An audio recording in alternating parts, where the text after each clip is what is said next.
Oh, hey, what's up, you guys? How's it going? It's Papa, and today I'm going to be showing you guys my Swordsoul deck profile that I took to my locals and got 4th place with, and it's really fun. I mean, like, the deck is really good. It has a lot of really good matchups, and I know that this is a new format and everything, and we were playing new format because it went into effect, of course, the day it got released, which is weird, but I don't hate the list. I think the new list is actually great, to be honest. The only thing that I wish they hit was Artifact Scythe. Maybe Dimensional Shifter, but you know, it's whatever.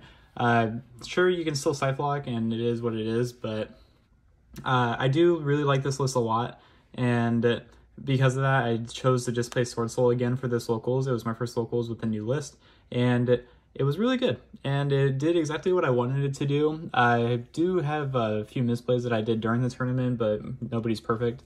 And I'll go over the card by card. I'll say what was good, what wasn't, you know, the usual deck profile stuff. But without further ado, let's go ahead and get into it. We're going to start off with our main deck here. I'm going to do this nice and raw, uncut. We do play 3 copies of Ecclesia. Shouldn't come as a surprise. This is your Lone Fire Blossom for the deck. It summons your Moye, it summons your Taya. You could summon Long Yon, but what's the point?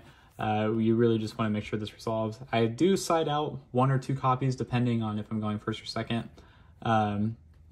But it is a really great card, and I'm really glad that I chose to play 3 of it.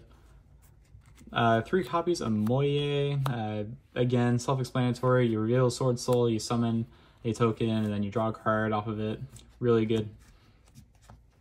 3 Long Wand, super self-explanatory. Don't really need to say too much there. 2 Taya. I was playing 1 in the past, and maybe you could get away with playing 1 if you want to. Now that Desires is at 2, I definitely feel like this is definitely more of a mainstay at 2 now. You don't really want to banish this, and if you do banish it, at least you still have the other one, or at least you want to hope that you have the other one. But 2 Taya was definitely correct, and I think it's going to be correct going forward. For the Tenyis, 3 Ashuna, 3 Vishuddha, 2 Adhara, and 1 of the Shatana. So this ratio was actually really good. Shatana, I never really had come up for me. There wasn't times where I was able to get into the grave to where it would be good. But I'm definitely glad I played it because I do like having that safety factor. Because there's definitely a lot of mirror matches now. And I did play against 2 mirror matches. Yeah, I played against 2 mirror matches and I won both of those. I never used the Shatana against either of the mirror matches, but I definitely sent it. It just never came up. And I'm glad I played it. You could side it out if you want to, but it's a really good card. Definitely 2 Adhara. You could max out on 3 if you want. I just think that one's player preference. But I feel like Vishuddha and Ashuna you have to really max out on because they are just the more beneficial one. I can't tell you how many times I opened up Ashuna Vishuddha today and was able to just combo off. Do that before I make my Synchro 8. It was really good. Really glad I played them. For hand traps, this is where it gets like a little interesting, a little different from what you're used to. But I played 3 copies of Ash, 3 copies of Imperm, and instead of Chalice like I was playing, I actually decided to just switch it to Forbidden Droplets. If you don't have Droplets, I understand completely. I would just play Chalice if you don't have it. But you definitely don't need this card. Like, it's a really great card, don't get me wrong, but if you have them, use them. If not, Chalice is completely fine. I just wanted to have extra interruption. I'm not playing Bell anymore. I was playing Bell originally, and I was playing Ogres and Veilers and Crows and all that. But I ended up realizing that when you play against Despia and you play against like Brave, you don't really need like the one for one pop. You want something that's more high impact. And like now that Verte is gone, like basically when you imperm an opponent and they're left with 2 guys, right? You don't have to worry about them just making a DP after playing full interruption now. I just felt like these were just like the more like better go first, go second hand traps.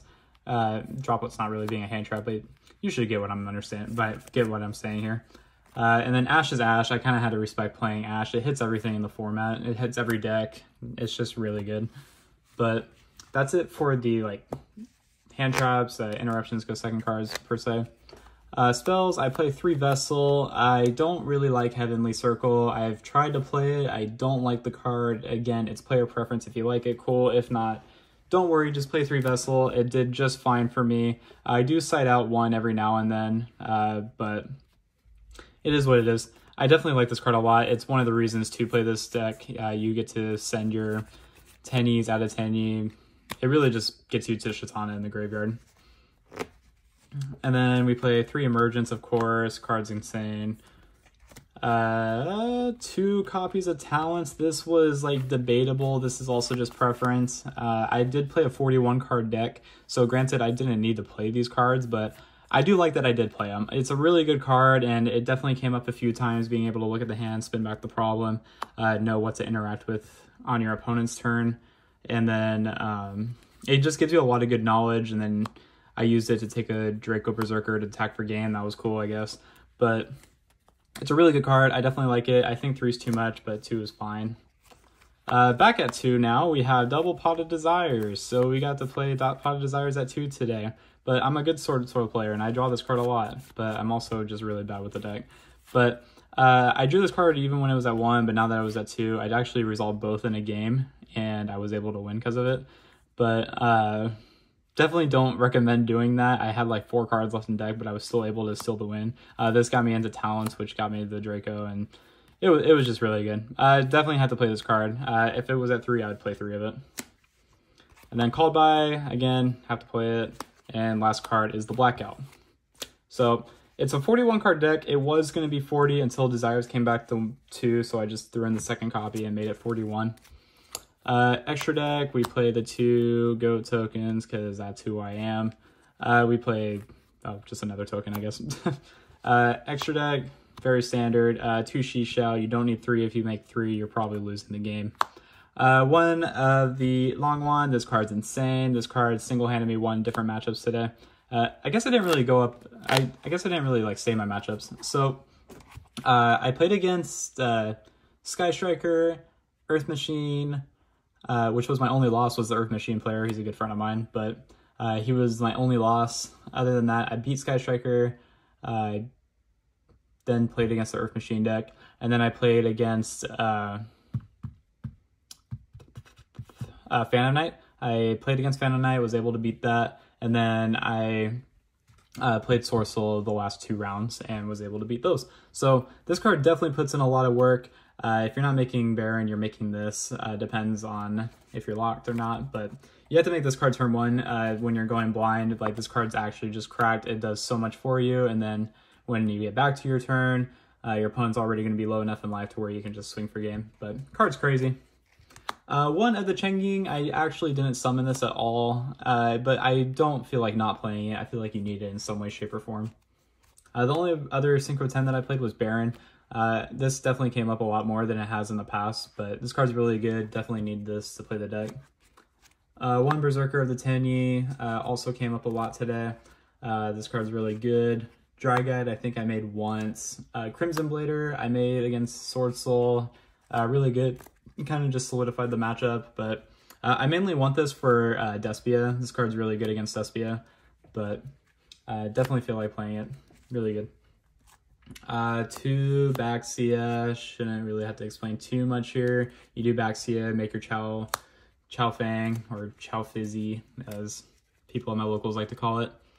1 Yazi, and then the Chow Fizzy, Chow Fang, whatever you say. I don't know if I'm allowed to say that or not, but definitely play Chow Fang.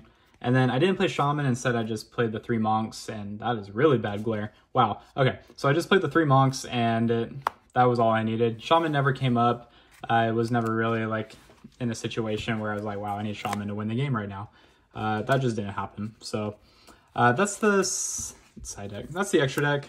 15 cards in there. And then moving on to the side deck, it's very, again, self-explanatory. It's a new format, so I just based it off of like what I thought people were going to be playing. I played 2 D-Barrier for going first. I didn't really play a whole lot of going first cards. I just thought like the 2 D-Barrier are fine. I really thought the main deck was like perfect, so I didn't want to brick on like cards that weren't engine, weren't standard, weren't anything else. So I only played D-Barrier to respect Desia. I didn't even play against a single Despia. Like, if anything, I just played Mirrors. 3 copies of Evenly. This card puts in a lot of work. This card is the Rogue Killer, and I will play this card probably in every deck. So good. 3 Lightning Storm. This card was also really good. I played it against Striker, but I still wasn't able to get there because I just didn't have enough resources. It's a really good card. I definitely think I'll play it going forward, and it just punches people that don't set up their board correctly. 3 Droll, mainly for Flunder, mainly for like Drytron, now that we're going to see Drytron a lot. And I think also, like, I played 3 Gamma, or I was originally going to play 3 Gamma in the driver for the locals, but my friend needed Gammas for his deck, so I just said use my Gammas, that's fine. But going forward, I don't even think I would play this anymore anyway. I swapped these out for DD Crow and Change of Heart for the locals I played at, but there was times where I definitely wanted to side Gamma in, don't get me wrong, but instead this was just Change of Heart with 3 DD Crow. The Crows are on my binder, I just didn't want to grab them. But yeah, that's the deck. I really think the deck did really well. It's really fun to, well, I wouldn't say fun. It's really like basic and self-explanatory to play. I definitely did have a good time playing it though. I think I played the deck mostly correctly with like a few hiccups here and there. But I honestly don't know what I'm going to play for the next format. I have a lot going on in my personal life right now. For those that know me, I just wanted to like touch base on that like another time, but I definitely think like going forward, I want to keep trying to play Swordsoul maybe. If not, there's definitely a lot of like different decks that I want to try out. Like Circle just went to 3, so I really want to try Salad again. I also want to play Eldritch. I want to play ABC with Therions now that the Therion cards are coming out, which I will have a deck profile on. I don't know if it'll be this week or next week, but I definitely have that in my arsenal of like cards that I want to play right now. Other than that, like the deck was really solid. I really can't complain with how the list performed. I think I would play this list going forward if I was to play the deck again, except in the side deck, I think the main flex would be like just where the Gammas were. So you have 4 different spots. I think going forward, I would just play a 3rd D barrier or like a red reboot. And then I would play like maybe Lancia or Nibiru, depending on your tournament store. But it'll most likely be Nibiru. I think the Lancias are fine. Flunder's basically dying out of the format. I did get hit by an Evenly today, so that was kind of like scary, so maybe I could play Lancia if I really wanted to. But it's really just player preference, and I think it just depends on the event you're going to. But I think going forward, I definitely want to try putting Nibiru back in the deck. But other than that, guys, this has really been it. I hope you enjoyed this video. I hope this deck guide was like kind of like useful for you, and if not, then I'm sorry. I'm just actually bad at the game and what I do for my videos. But yeah, guys, this has been Papa, and I will catch you all in my next video. Take care, everyone.